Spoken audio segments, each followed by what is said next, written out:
1절부터 8절까지의 말씀으로 나누겠는데요. 로마서 11장부터 11장의 내용들이 어떻게 보면 어떤 신학 아니면 신앙에 관한 얘기라고 하면 12장부터는 삶에 관한 얘기입니다. 12장 1절에 그러므로 이렇게 시작되는데요. 이 그러므로라고 한 것은 1장부터 11장 전체의 내용이라고 볼 수가 있습니다. 1장 16절, 17절에 사실은 이 로마서 전체를 대변하는 구절이죠. 내가 복음을 부끄러워하지 아니하노니 이 복음 모든 믿는 자에게 구원을 주시는 하나님의 능력이 됨이라. 먼저는 유대인에게요 그리고 헬라인에게로다. 복음에는 하나님의 의가 나타나서 믿음으로 믿음에 이르게 하나니 기록된 바 오직 의인은 믿음으로 말미암아 살리라 함과 같으니라. 18절에 하나님의 진노가 불의로 진리를 막는 사람들의 모든 경건하지 않음과 불의에 대하여 하늘로부터 나타나나니. 여러분 이제 이 세 구절에 인간의 상태가 어떠하며 인간의 상태의 유일한 대안이 무엇인지를 얘기를 하고 있습니다. 조금 전에도 몇 시간 동안에 순회 선교단 산하에 있었던 그 기도 24365 그 팀들하고 이제 한 몇 시간 동안 좀 나누고 왔는데요. 여튼 많은 은혜를 받았습니다. 어떻게 하면 선교 완성을 어, 감당할 수 있을까? 복음과 기도로만 가능하구나. 그래서 열방을 위해서 기도해야 되겠다. 요거 하나로 계속 기도하던 선교사님 때문에 그분을 중심으로 해서 이제 기도 24시간 365일 하는 기도 24365가 시작됐다는 얘기를 쭉 듣게 되었습니다. 그리고 20년 동안 정말 치열하게 이제 선교 완성을 위해서 기도한 그분의 얘기, 간증, 또 되어지는 일들을 몇몇 선교사님들하고 대화를 쭉 하면서 참 많이 은혜를 받고 왔습니다.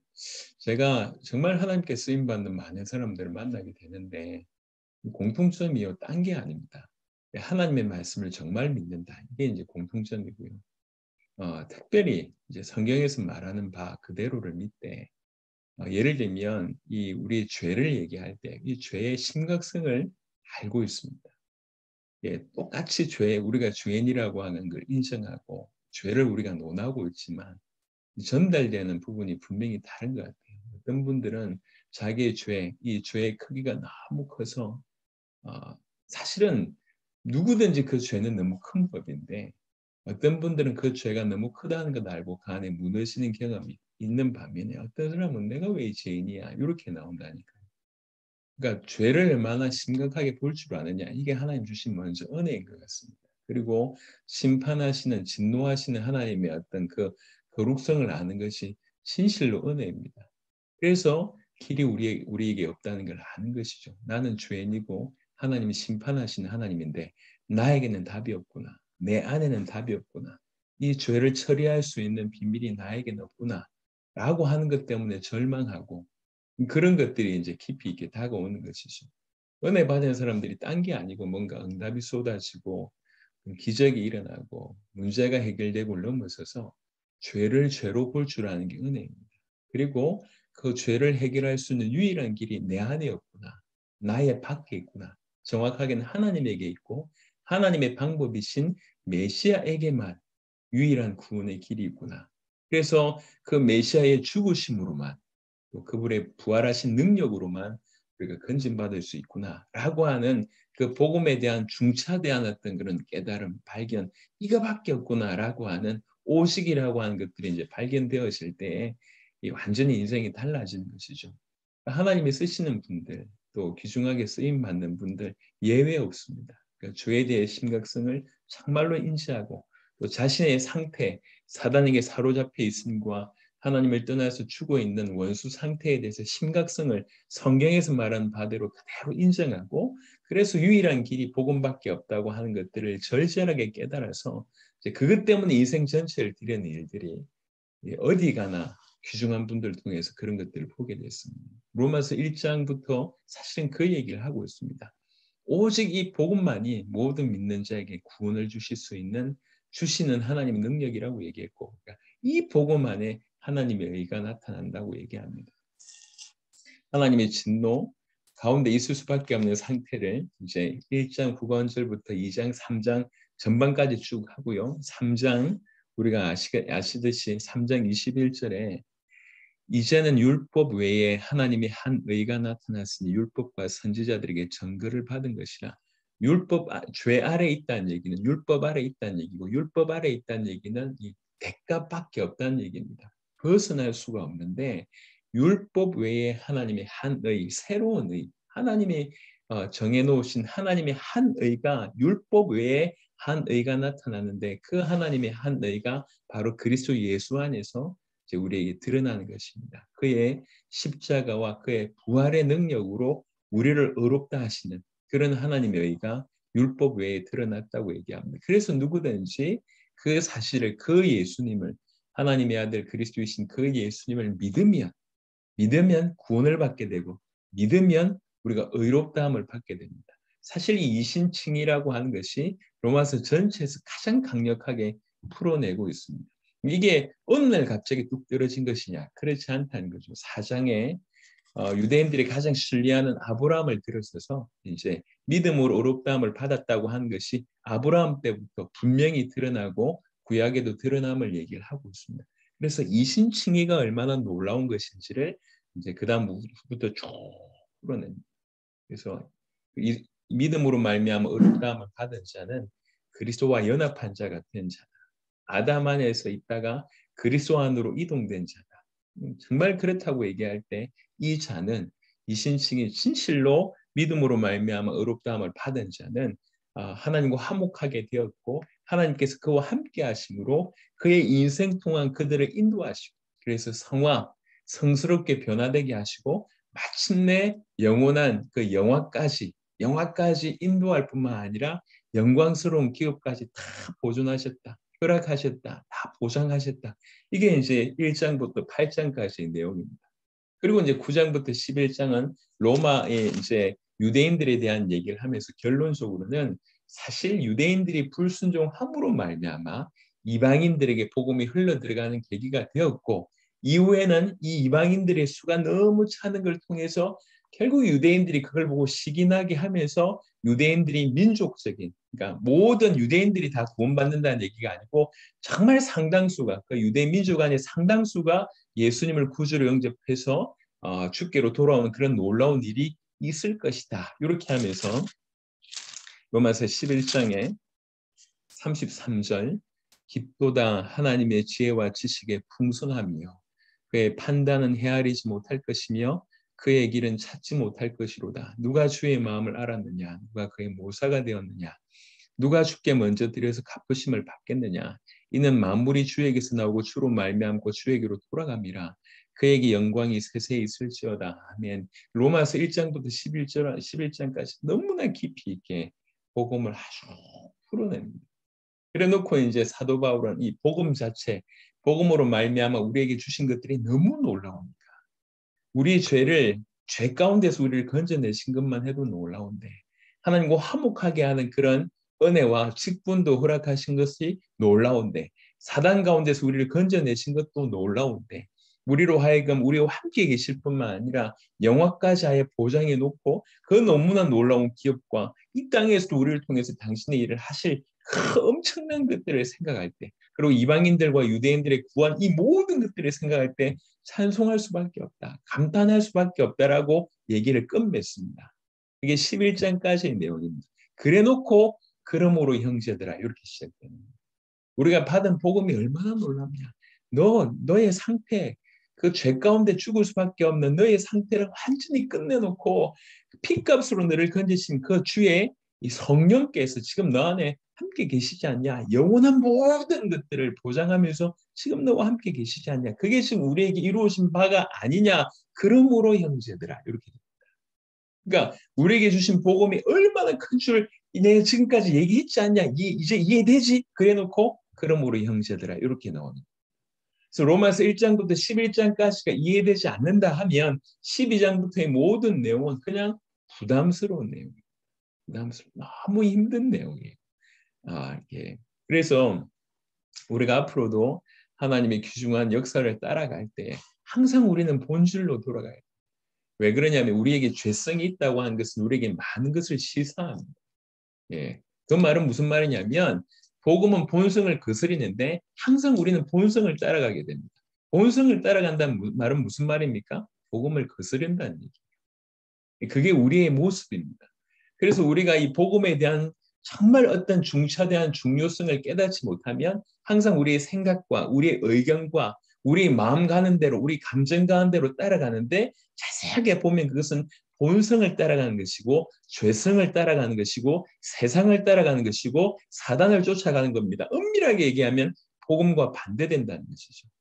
이게 지금 우리에게 실제로 놓여져 있는 부분입니다. 그래서 사실 12장 우리가 받은 복이 이 정도로 크다. 그래놓고 그냥 죽어도 괜찮다. 아무것도 안 해도 돼. 이미 구원이 끝났으니까. 로마서 1장부터 11장 내용을 받아보면 자세하게 보면 예수 믿는 자는 엄청난 복을 받은 거예요. 엄청난 복을 받았는데 이 복을 받았으니까 박수치자. 이 복을 받았으니까 그냥 행복해하자. 이렇게만 해도 괜찮을 것 같은데 그러므로 형제들아 이렇게 나와요. 이 정도, 이 엄청난 복을 주신 이유가 뭔 줄 아냐? 너희 인생 가운데서 이제 우리가 양심적으로 이 큰 은혜를 받았으니 당연히 주님의 뜻에 맞게 살아가야 되지 않냐? 주님이 우리에게 이 주신 목적에 맞게끔 살아가야 되지 않냐? 이렇게 지금 얘기하시는 것이죠. 그래서 만약에 이 앞에 부분들을 놓친다고 하면 뒤에는 그냥 부담이 연속일 수밖에 없고 또 한편으로는 이 앞의 것을 정확하게 우리가 깨달았고 감탄할 수밖에 없다고 생각하면 이 12장부터의 삶은 우리가 살아야 될 당연한 삶으로 받아들여질 수밖에 없습니다. 분명히 얘기합니다. 이 12장부터의 구체적인 부분들은 우리 본성에 거스르는 우리가 여기 지금까지 살아왔던 수많은 내 자아에 내 생각 그대로 내 본성 그대로 내 주장 그대로 살아왔던 것과는 전혀 상반된 그런 얘기들을 이제 하게 됩니다. 복음을 통과하지 않으면 복음 앞에 자신이 깨지지 않으면 살아내기 힘든 부분입니다. 자, 12장부터 16장까지 전체의 그냥 보편적인 원리를 두 구절로 집약한 게 있다고 하면 12장 1절부터 2절입니다. 이게 서론이면서 나머지 모든 것을 포함하는 부분이 이 두 구절입니다. 그래서 제가 오늘 이 두 구절만 다룰까 아니면 조금 더 다룰까를 한참 고민하다가 지금까지 두 구절만 다룬 게 없으니까요. 그래서 이제 12장 1절부터 여기 로마서 강의 이 12권 이 12권의 두 구절만 몇백 페이지입니다. 이건 왜 그리 은혜가 많이 됐는지 모르겠지. 뭘 그리 많이 썼지 모르겠는데 힘들어 죽겠습니다. 하여튼 두 구절만 몇백 페이지예요. 두 구절만. 근데 이제 고민하다가 두 구절보다는 좀 길게 좀 풀어내는 게 좋겠다 싶어서 오늘 8절까지 좀 얘기를 할 건데요.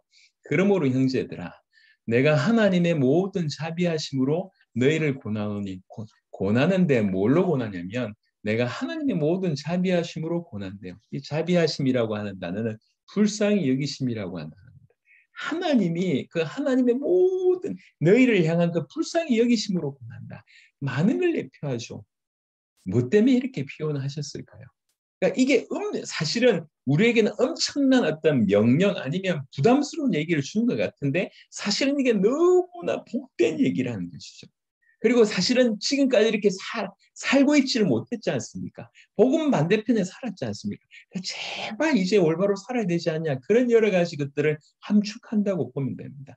내가 하나님의 모든 자비하심으로 그냥 옵션으로 권하는 게 아닙니다. 정말 너희가 꼭 이대로 살았으면 좋겠다. 살아야 한다.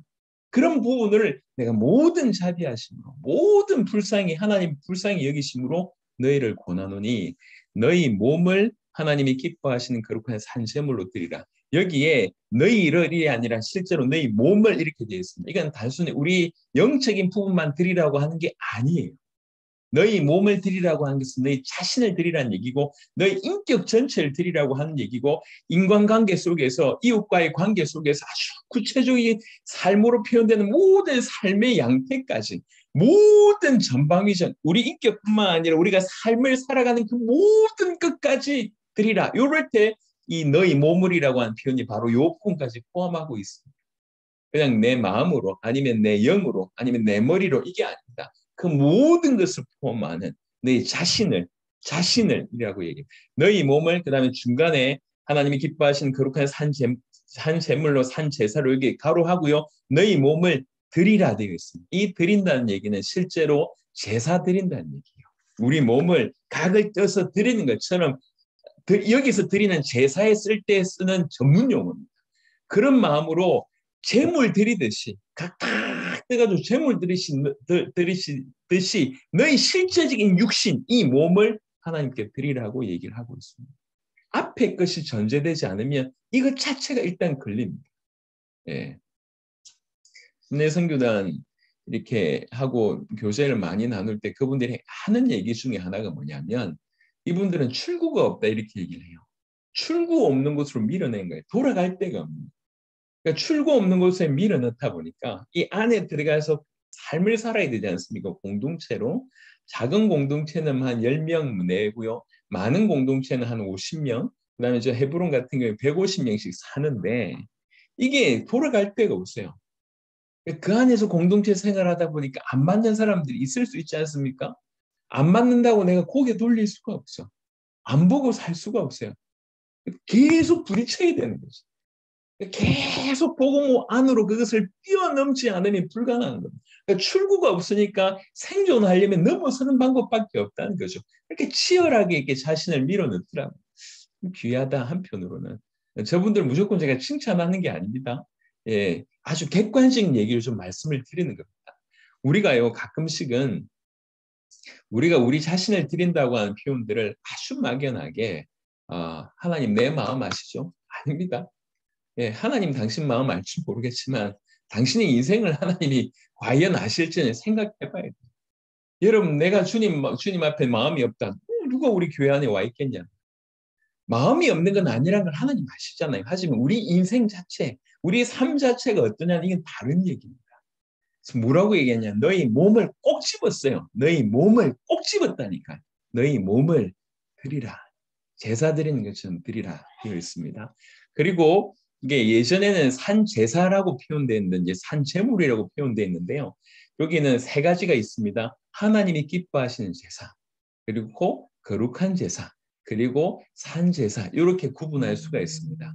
예, 너희 몸을 하나님이 기뻐하시는 그리고 거룩한 산제물로 드리라고 되어 있습니다. 이렇게 볼 수가 있는데요.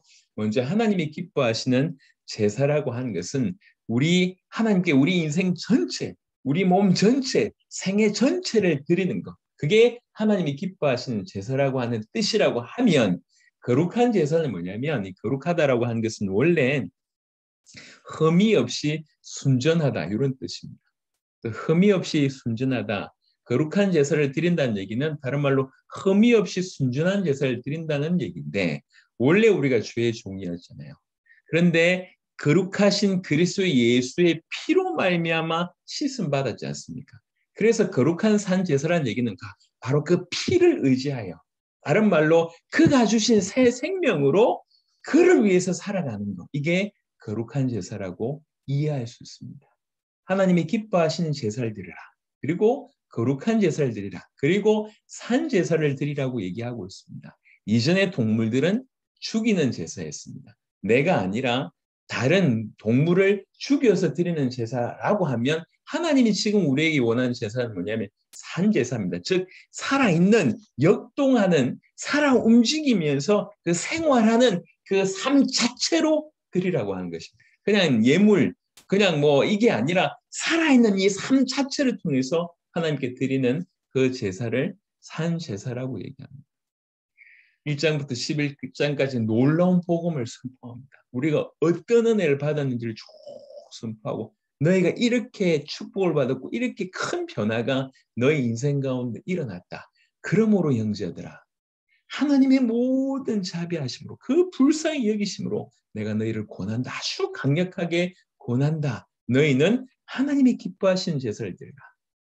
너희 인생 전체, 너희 생애 전체를 하나님께 드리는 전부를 드리는 하나님 기뻐하시는 제사 아니냐. 그 제사 드리라. 또 거룩한 제사를 드리라. 거룩한 제사라는 얘기는 딴 말이 아니라 이제 그 흠이 없고 순전한이라고 얘기할 때 그리스도 오직 흠이 없는 것은 그리스도 예수의 피밖에 없으니까 그 피를 힘입어 그분이 우리에게 허락하신 그 생명을 붙들고 삶을 살아가라. 이게 이제 거룩한 제사. 그리고 산 제사는 저 죽은 동물로 드리는 것 같지 않는 살아 역사하는 우리 삶 자체로 생활 자체로 하나님께 드리라라고 하는 뜻으로 이해할 수 있습니다. 그러면서 이는 너희가 드릴 영적 예배니라라고 되어 있습니다.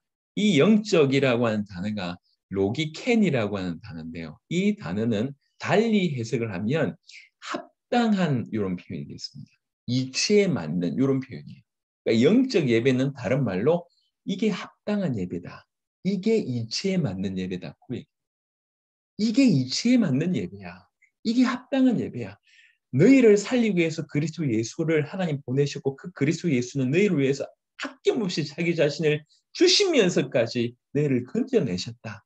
너희는 믿음으로 말미암아 의를 얻게 됐고 생명을 얻게 됐고 하나님과 화목하게 됐고 너희 안에 하나님의 성령이 계시며 너희는 영원한 영화가 보장된 자며 하늘의 기업이 너에게 보장된 자다. 그러니 너희가 당연하게 하나님이 기뻐하시는 제사이며 거룩한 제사이며 산 제사를 드려야 되지 않겠냐? 이게 합당하다.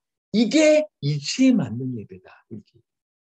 이게 이치에 맞는 예배고 당연하다는 얘기죠. 삶의 모든 가치와 의미를 주께 두고 주님을 섬기는 삶이 바로 이런 것이 이게 당연하다는 거예요. 이게 이치에 맞다는 거예요. 이게 합당하다는 거예요. 이 합당한 걸 우리가 안 산다. 이 말이 안 맞잖아요. 주님이 당신의 전부를 주시고 우리를 사셨지 않습니까? 그래서 우리에게 원하는 건 뭐냐면 우리의 전부를 요구하시는. 당신의 전부를 주시고 우리의 전부를 요구합니다. 근데 우리는 항상 우리의 전부가 아니라 일부분만 드립니다. 여러분, 이 일부분 드리는 것도 굉장히 괜찮지 않습니까? 근데 어디 조금 유사한 생각을 하지 않습니까? 누구하고 유사할까요? 아나니아와 삽비라입니다. 아나니아와 삽비라. 전부를 드린다고 해놓고 주님 내 목숨을 드리겠습니다 해놓고 일부만 드리고 일부는 착보했던 인물이 아나니아 삽비라입니다. 여러분 우리가 일부분을 드리는 모습이 그러한 모습일 수 있다는 거죠. 예, 그래도 내가 남들보다 아닙니다. 그래도 과거의 나보다는 물론 괜찮겠죠. 하지만 하나님은 당신 전부를 주셨습니다. 하나님은 당신 전부이신 아들을 주셨고 아들은 당신 전부의 생명을 우리에게 주셨습니다. 예, 그래놓고 우리에게 전부를 요구하십니다. 그 말이 요 말입니다. 너희 몸을, 너희 인격 전체를, 너희 삶의 모든 양태를 하나님이 기뻐하시는 제사, 거룩한 제사, 산 제사로 드려요. 그리고 너희는 이 세대를 본받지 말고 오직 마음을 새롭게 함으로 변화를 받아 하나님의 선하시고 기뻐하시고 온전한 뜻이 무엇인지 분별하도록 하라. 이 세대라고 한 것은 옛 세대와 새 세대를 어떤 그 시대를 구분하는 데 지금 포커스가 있는 것이 아니라 이 세상 신이자 이게 다른 말로 공중의 권세 잡은 자가 다스리고 있는 이 악한 세대, 이 악한 세대를 의미하는 것이 이 세대입니다.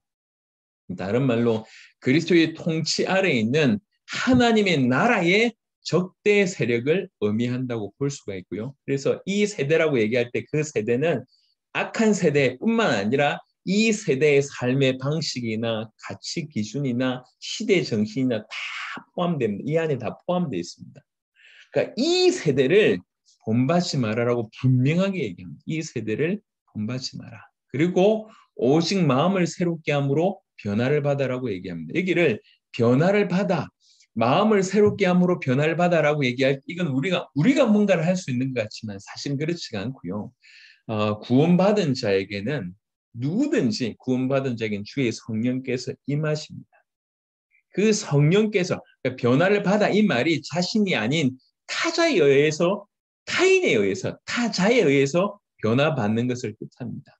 즉 성령께서 우리 그리스도인 안에 계시고 성령께서 우리 속에서 역사하시는데 그 성령에 항상 그 성령이 충족할 수 있도록 그 성령이 충만할 수 있도록 그 성령을 항상 충족시키는 일 그게 마음을 새롭게 함으로 변화를 받는다라고 하는 표현이라고 볼 수가 있습니다. 즉 우리 안에서 주의 성령께서 역사하시는데 그 성령에 의해서 계속 우리는 마음의 변화가 일어난다는 거죠. 그 성령에 의해서 마음의 변화가 일어날 때 그 안에 무슨 작용이 있냐면 그 성령의 인도하심에 성령의 말씀하심에 우리 자신을 내어드리는 이런 부분들이 그 안에 동반된다고 하는 것입니다. 분명한 것은 성령께서 우리 안에 계셔서 역사하고 있는데 그 부분에 우리의 믿음을 우리의 마음을 내어드린다는 것이죠. 그래서 구원받은 자의 싸움은 딴 싸움이 아닙니다. 나와 흑암의 싸움일 수도 있지만 그것보다 더 중요한 싸움이 있습니다. 나와 세상과의 싸움, 나와 타인과의 싸움이 아닙니다. 엄밀하게 얘기하는 것은 내 안의 싸움입니다. 내 안에 성령께서 역사하신데 이것을 방해하는 내 자아, 이것과의 싸움이 가장 큰 싸움이라고 볼 수가 있습니다. 내 자아는 내 본성을 따릅니다.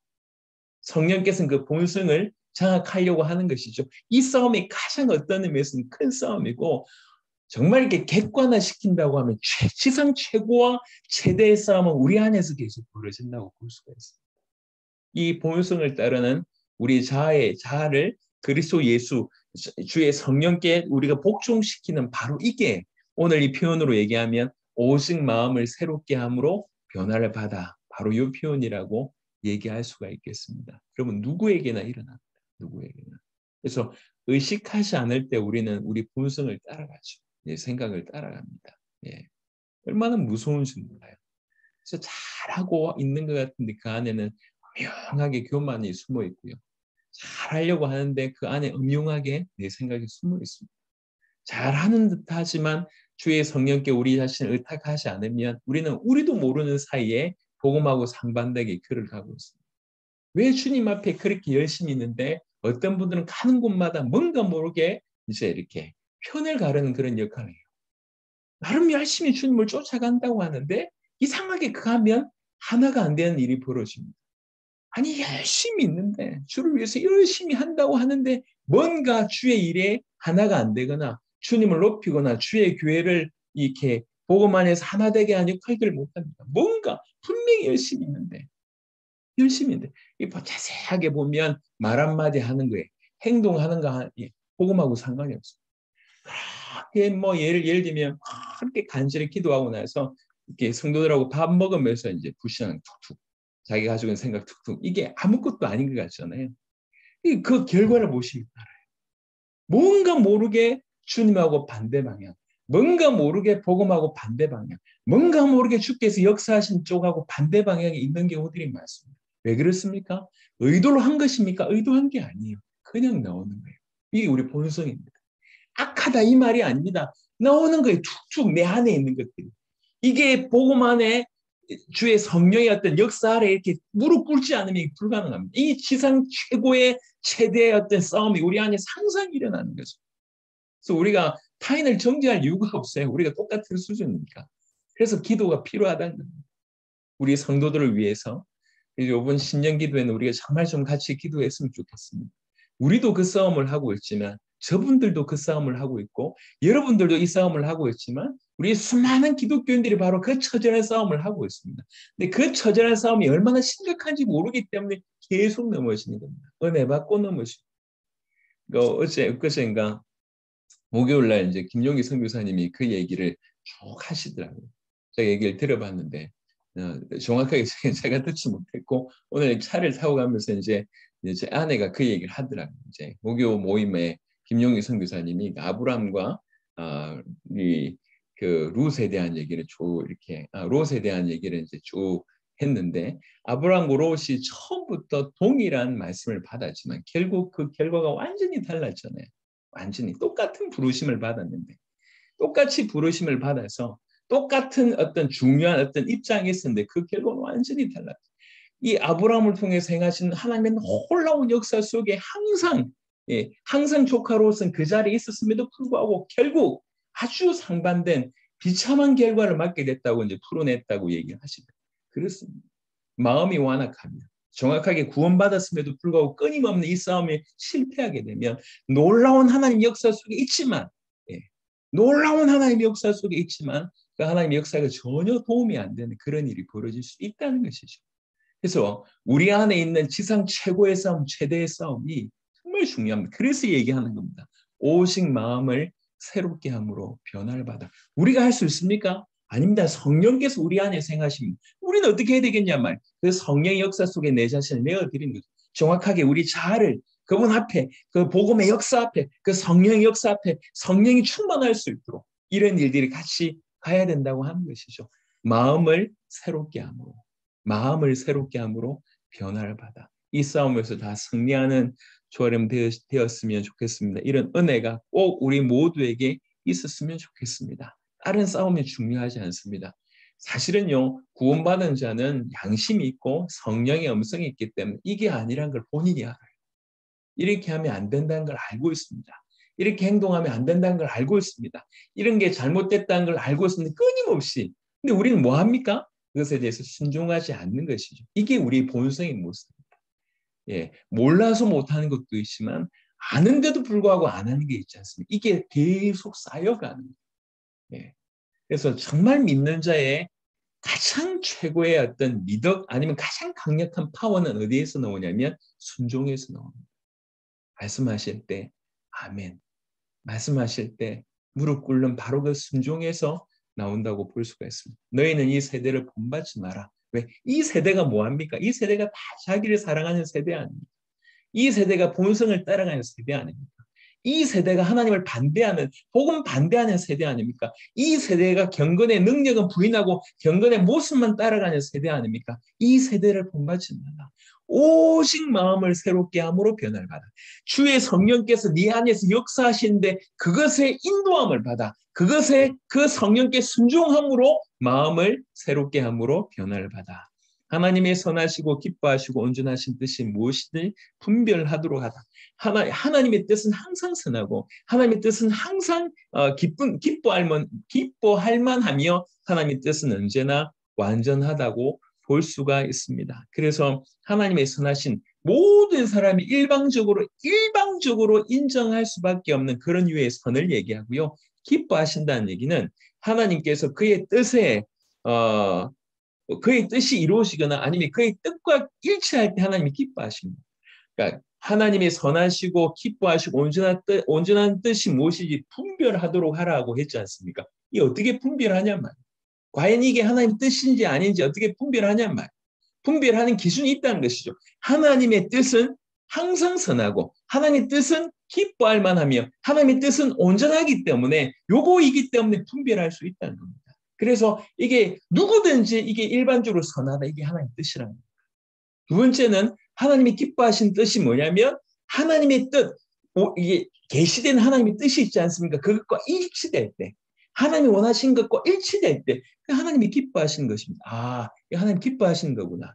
이게 하나님께서 성경에 계시된 거하고 똑같구나라고 얘기할 때 우리가 분별할 수 있다는 거죠. 분별하는 게 어렵지 않고 또 하나님의 뜻은 온전합니다. 왜 그렇습니까? 그분이 온전하시기 때문에 그렇습니다. 하나님께서 우리에게 허락하신 신앙과 행위의 충분한 규범으로서의 말씀이 온전합니다. 그 말씀으로 우리가 인도를 받고 그 말씀에 준하해서 볼 때 이게 하나님의 뜻인지 아닌지 분별할 수 있다는 것입니다. 굉장히 중요합니다. 왜 이렇게 얘기합니까? 하나님의 선하시고 기뻐하시고 온전한 뜻이 무엇이든지 분별하도록 하라. 분별하는 것이 굉장히 중요하게끔 얘기했습니다. 왜 그렇습니까? 이게 지금 로마에서 쓰여졌을 때 당시 상황이 그래요. 당시 상황이 이제 그 로마 교회를 괴롭히는 여러 가지 난제들이 등장하기 시작합니다. 초대교회 그리스도인들이 이제 어떻게 보면 이 믿음, 이 신앙, 이 공동체가 새로 막 형성됐지 않습니까? 이전에 없던 거예요. 그러니까 이 복음, 이 완전한 복음이 계시되고 이 복음을 믿는 자들이 이제 처음으로 모였답니다. 그 안에 시행착오가 많을 수밖에 없고 여러 많은 난제들이 일어날 수밖에 없습니다. 예컨대 오늘 볼 것 중에 하나가 뭐냐면 분명히 은사들이 막 다양하게 일어나고 있는데 이 다양한 은사들이 오히려 교회에서 이거 뭐가 우선이미 어떻게 해야 될지 고민하게 되는 상황이 벌어집니다.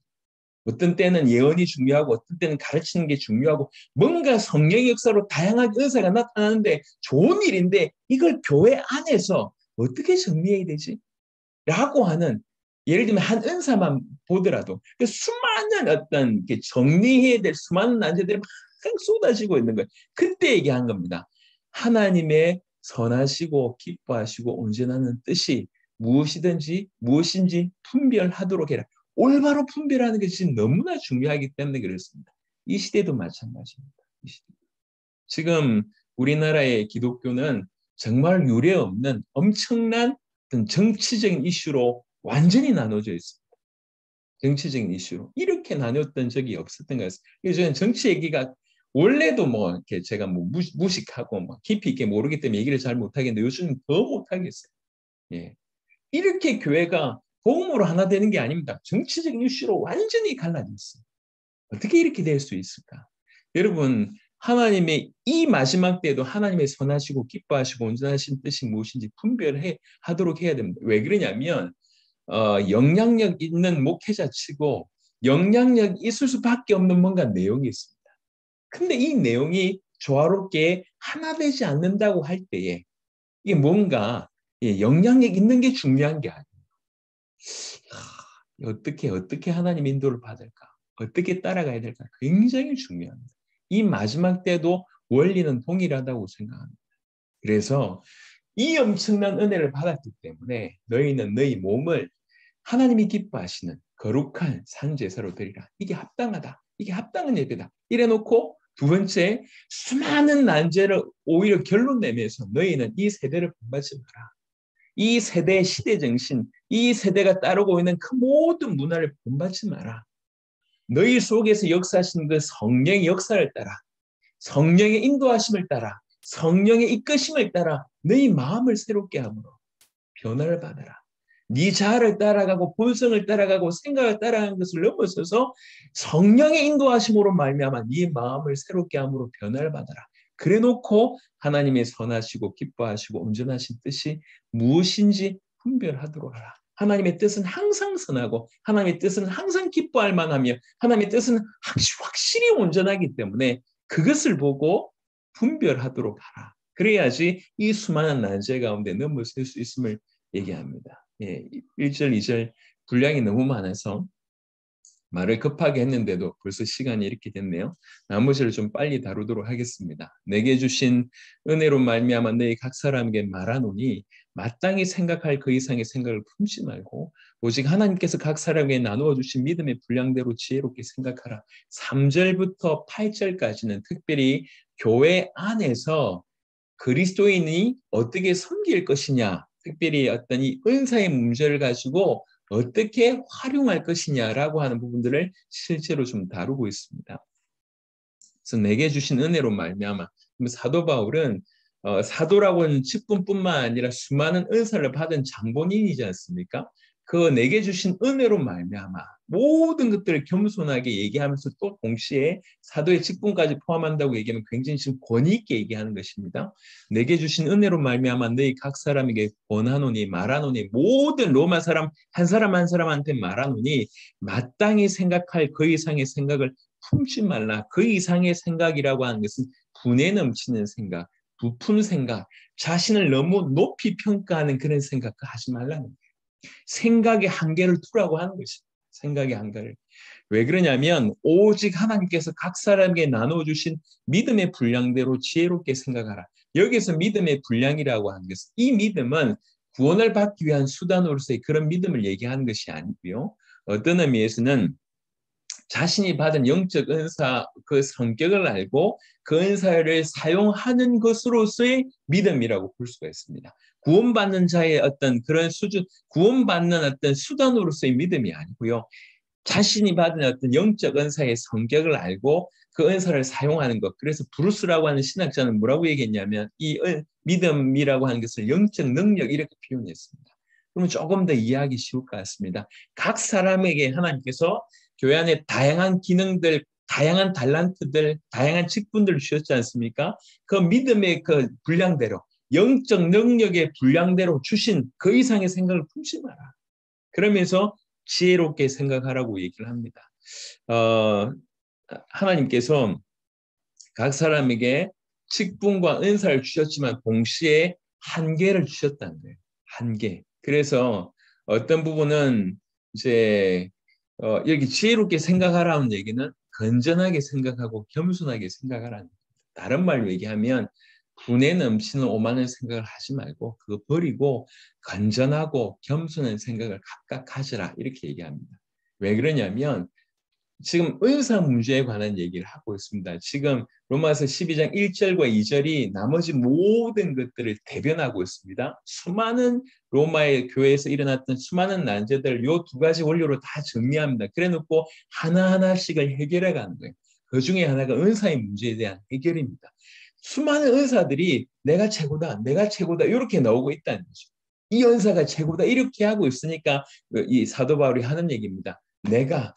하나님 내게 은혜를 많이 주시지 않았냐? 사도의 직분도 그렇고 내가 받은 은사를 너희가 알지 않냐? 내게 주신 은혜로 말미암아 내가 너희에게 말한다. 그 이상의 생각을 품지 마라. 분수에 넘는 생각 품지 마라. 건전하고 겸손한 생각 가지라. 그러면서 생각의 한계를 가지라.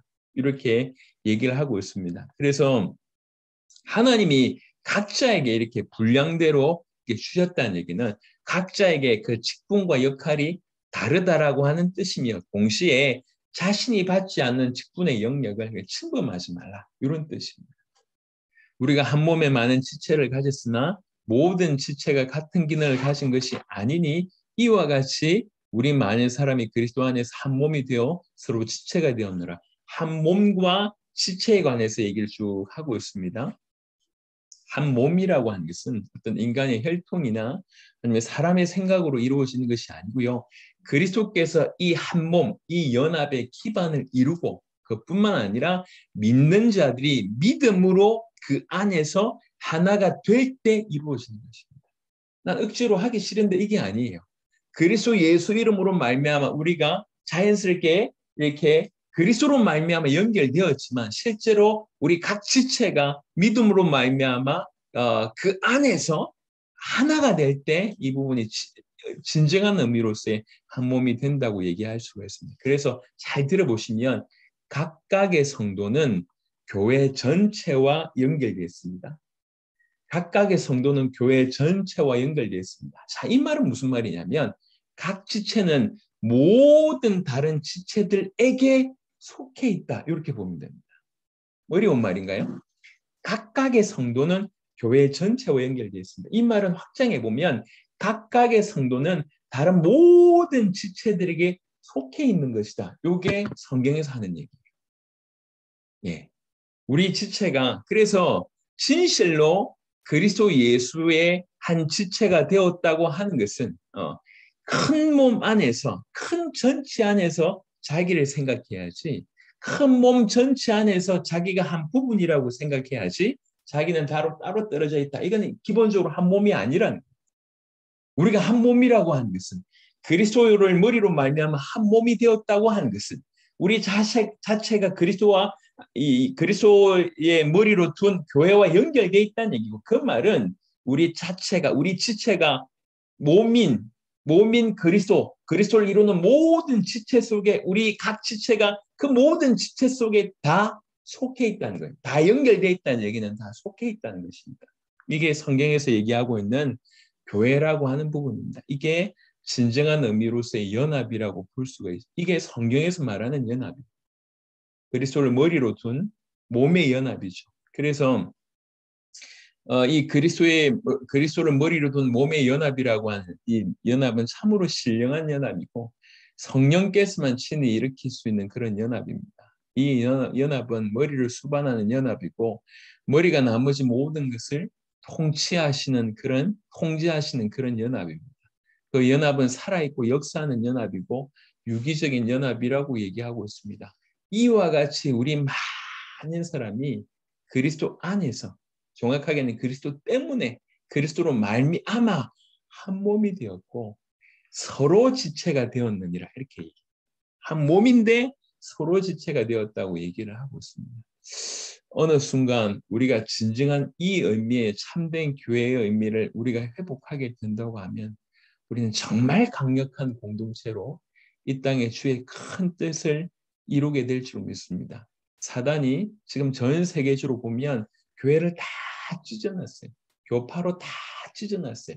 교단으로 다 찢어놨습니다. 사실은 여기까지 성공한 게 아니라 교회 안에서도 각 지체를 다 찢어놨습니다. 이런 의미로서의 사단이 승리한 거 아닌가 생각합니다. 그래서 이때 우리가 지금 으쌰으쌰하자 이 얘기를 하는 게 아닙니다. 교회가 뭐며 내가 교회 안에 한 지체로 있다는 것이 어떤 의미인지를 우리가 진지하게 한번 생각해 봐야 됩니다. 과연 우리가 진정으로 교회였던 적이 있는가 생각해 봐야 됩니다. 그리스도를 머리로 한 진정한 몸으로서 각 지체가 서로에게 속해 있는 이런 형태의 진정한 교회였던가를 생각해 봐요. 지금 하나님께서 우리에게 원하시는 것은 이런 진정한 교회이기를 원하신다고 하는 것이죠. 그래서 우리 복가교가 최고입니다. 우리 교회가 큰 일을 했습니다. 이런 차원이 아니라 진실로 그리스도를 머리로 둔 진정한 의미의 각 지체가 각 지체에게 속해 있고 한 몸인데 모든 지체가 연결되어 있는 진정한 의미로서의 교회, 우리 각각이 그런 교회가 되기를 우리 주님께서 원하신다고 얘기합니다. 이렇게 될 때 뭐 은사 문제부터 시작해서 수많은 것을 능히 넘어설 수가 있는데 이게 이해가 안 되니까 은사 받아놓고 그 은사로 말미암아 다투게 되는 일이 벌어집니다. 그 수많은 하나님이 허락하신 성령의 놀라운 은사가 교회를 갈등을 일으키는 말도 안 되는 일이 벌어지는 거예요. 사단이 이렇게 팔짱 끼고 은사 받았어 오케이 이래놓고 다 찢어놓는 거예요. 이게 있을 수 있습니까? 지금 이 땅에도 일어나고 있고 어떤 경우에는 굉장히 똑똑한 분들, 어떤 경우는 굉장히 어떤 경험 많이 한 분들, 어떤 부분들은 굉장히 지혜로운 분들, 어떤 부분이 탤런트 많은 부분들, 어떤 부분이 경제의 큰 통로가 된 분들, 이게 뭐 다 각각 많은 하나님 응답을 주셨는데 팔짱 끼고 내가 최고야 이러고 있습니다. 하나가 안 되는 일이 벌어집니다. 그거는 이 사람이 싫고 저 사람이 싫고 이 문제가 아니에요. 교회가 한 몸이 지체가 뭔지 우리가 전혀 성경적으로 이해를 못했다고 하는 것이죠. 그리스도를 머리로 둔 우리가 지체라는 거죠. 우리가 몸이라는 거죠. 각 지체에게 연결되어 있는 몸이라는 것입니다. 우리가 성경을 바탕으로 해서 진정한 교회의 의미를 회복해야 될 때라고 합니다. 이건 목사, 장로 이런 탓이 아닙니다. 목회자부터 우리 모든 성도들에게 진실로 우리 자신이 교회인가, 교회였던가, 교회이어야 하지 않냐라고 하는 중요한 질문을 하게 됩니다.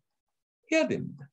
지금 로마서의 이 편지 쓸 때 상황이 그래요. 얼마나 많은 은사들을 받았는지 몰라요. 조금 이따 보시겠지만 엄청난 은사들을 받았습니다. 그래놓고 갈갈이 찢겨져 있습니다. 그래놓고 교회로서의 어떤 연합을 이루지 못하고 있습니다. 이렇게 엄청난 은사를 받았습니다. 6절부터 한 예를 듭니다. 우리에게 주신 은혜대로 받은 은사가 각각 다르니 혹 예언이면 믿음의 분수대로 혹 섬기는 일이면 섬기는 일로 혹 가르치는 자면 가르치는 일로 혹 위로하는 자면 위로하는 일로 구제하는 자는 성실함으로 다스리는 자는 부지런함으로 긍휼을 베푸는 자는 즐거움으로 할 것이니라. 몇몇 은사를 그냥 간단하게 다루었습니다. 이런 수많은 은사들을 받았습니다. 예언이면 이 예언의 부분들은 약간 좀 다루면요. 여러분 예언의 문제는 굉장히 중차대이기 때문에 잠시 다루겠습니다. 고린도 전서에도 나오지만 이 예언과 방언이 항상 같이 와요. 그래서 이전의 신학자들은 이 방언이 없다라고 얘기합니다. 방언이 올바르지 않다고 얘기했어요. 왜 그러냐? 방언이 있다고 하면 오늘날도 예언이 있다고 하는 거기 때문에. 이 예언이 있다고 하면 어떤 일이 벌어지냐면 지금도 예언이 있다고 하면 이 성경 외에 계시가 더 있다라는 쪽으로 이해를 하는 겁니다. 그 말이 되면 어떻게 되는 겁니까? 이게 완벽하지 않다라고 하는 결론이 나와지게 되는 거죠. 그래서 예언은 거쳤다고 얘기합니다. 예언도 거쳤다고 해야 되니까 예언하고 같이 나오는 방언도 거쳤다. 이렇게 이제 신학자들이 얘기를 합니다. 근데 사실은 지금도 하나님은 분명히 하나님께서 예언의 특별한 어떤 계시는 완벽합니다. 하지만 지금도 하나님은 예언을 주실 수 있냐? 주실 수 있습니다. 근데 그 예언은 반드시 특별 계시를 벗어나는 예언은 있을 수 없습니다. 이 특별 계시 성경이 완벽하기 때문에 벗어나는 일은 있을 수 없습니다. 그런 의미로서의 예언은 뭐라고 얘기할 수 있냐면 신약 시대에 와서 이 예언은 경고와 권면, 교훈과 판단, 그 마음의 비밀 정도를 나타내는 의미로서의 예언이라고 볼 수가 있습니다. 이렇게 되어질 때에 이해가 될 수 있고 정리가 될 수 있습니다. 그래서 예언하는 자는 특별히 하나님의 기록된 말씀을 정확하게 이해하고 해석하여 백성을 가르치는 어떤 설교 아니면 말씀 선포 등과 연관되는 직분이었을 가능성이 높다는 것입니다. 왜 그러냐면 자세하게 보면 이 예언하는 어떤 파트가 항상 이렇게 사도들과 바로 이 사도에 대한 부분들과 바로 연이어서 나오기 때문에 아마도 그냥 우리가 일반적으로 이해하고 있는 구약의 어떤 예언 활동을 넘어서서 완벽하게 이미 이루어진 그 계신 성경을 정확하게 이해하고 해석해서 선포하는 그런 역할이 이어지지 않았나 이렇게 얘기를 하는 겁니다. 예언이면 만약에 은사가 예언받아서 그러면 믿음의 분수대로 해라. 여기에서 분수대로라고 얘기할 때는 적당하게, 비례하여 이렇게 되어 있습니다. 그래서 믿음에 적당하게, 믿음에 비례하여, 기준, 예언이 그냥 넘어서는 것이 아니라 절대 계시라고 하는 성경의 기준을 두고 할 부분을 언급을 한 것 같습니다. 그리고 혹 섬기는 일이면 섬기는 일로, 섬기는 이 직분이라고 하는 이게 지금 은사 중에 하나인데요. 이건 너무 광범위해요. 그래서 이제 여기에서는 주로 어떻게 보냐면 주로 신자의 물질적인 요구를 관장하는 의미의 봉사하는 직분 이렇게 이제 봅니다. 특별히 물질적인 필요를 도와주고 관장하는 그런 일로 봅니다. 그러니까 섬기는 은사가 있다고 하면 그 섬기는 일로 하고 혹 가르치는 은사가 있다면 가르치는 일로 해라. 예언은 계시와 관계되어 있다고 하면 이 가르치는 일은 지식과 지혜와 좀 관련 있는 부분으로 지혜와 지식의 말씀으로서 하나님의 계획을 좀 조화롭게 나타내는 역할입니다. 가르치는 역할이 특별히 로마서가 바로 가르치는 어떤 역할을 하고 있는 겁니다. 구약의 수많은 인용을 통해서 쭉 풀어내는 거지 않습니까? 가르치는 자가 이렇게 가르쳤다고 볼 수가 있습니다. 그리고 혹 위로하는 자면 위로하는 일로 이전에는 권위라고 하는 표현을 했는데 권위도 괜찮고 위로하는 이 부분들 전문적인 은사라고 지금 표현하고 있습니다. 위로하는 자는 위로하는 일로. 자, 그 다음에 좀 훑어봐야 될 게 구제하는 자는 성실함으로. 지금까지 보시면 섬기는 일이면 섬기는 일로, 가르치는 자면 가르치는 일로, 위로하는 자면 위로하는 일 이렇게 되어 있다가 갑자기 구제하는 자는 성실함으로 되어 있습니다. 그러니까 구제하면 열심히 성실하게 해야지 이 말인 것 같은데 그 말이 아니고요. 여기서 성실하다고 하는 것은 감추어진 목적이나 뜻, 숨은 목적이나 뜻이 없는 순수한 마음이라고 하는 뜻입니다. 열심히 하는 게 아니고 열심히 하는 것은 당연히 포함되어 있지만 이 더러운 생각, 이게 어두운 걸 감추신 어떤 목적인 뜻이 없는 순수한 마음 그리고 관대한 마음으로 후히 주는 어떤 그런 일이 어떤 그런 어떤 표현으로 성실함이라고 얘기합니다. 구제하는 자는 반드시 이런 필요가 있습니다. 또 다스리는 자는 부지런함으로 여기서 부지런하다는 뜻은 좀 간절하다 아니면 급하다 아니면 빨리 한다는 뜻인데 대체적으로 종교적인 열심을 뜻합니다. 그래서 정말 다스리는 자는 진실로 하나님 앞에서 올바른 열심을 가지고 다스리라는 거죠. 자칫 잘못하면 이 다스림이 어떤 자기의 어떤 개인적인 부분으로 갈 경우들이 많기 때문에 그렇습니다. 긍휼을 베푸는 자는 즐거움으로 그래서 사람이 긍휼이라는 단어를 사람에게 썼을 때는 이거밖에 없습니다. 요 구절밖에 없습니다. 전부 이 긍휼은 하나님과 연결돼서 하나님의 긍휼이라고 하는 표현이 되었는데 사람이 긍휼을 베푼다고 하는 구절은 여기밖에 없습니다. 그런 의미로 이 긍휼은 병든 자나 환난 중에 있는 자, 무력한 자, 노인들을 돌보는 어떤 그런 부분으로서의 긍휼이라고 볼 수가 있습니다. 이 긍휼을 베푸는 자는 즐거움으로 해라. 고통받는 곳에 도움을 주면서 즐거움으로 해라.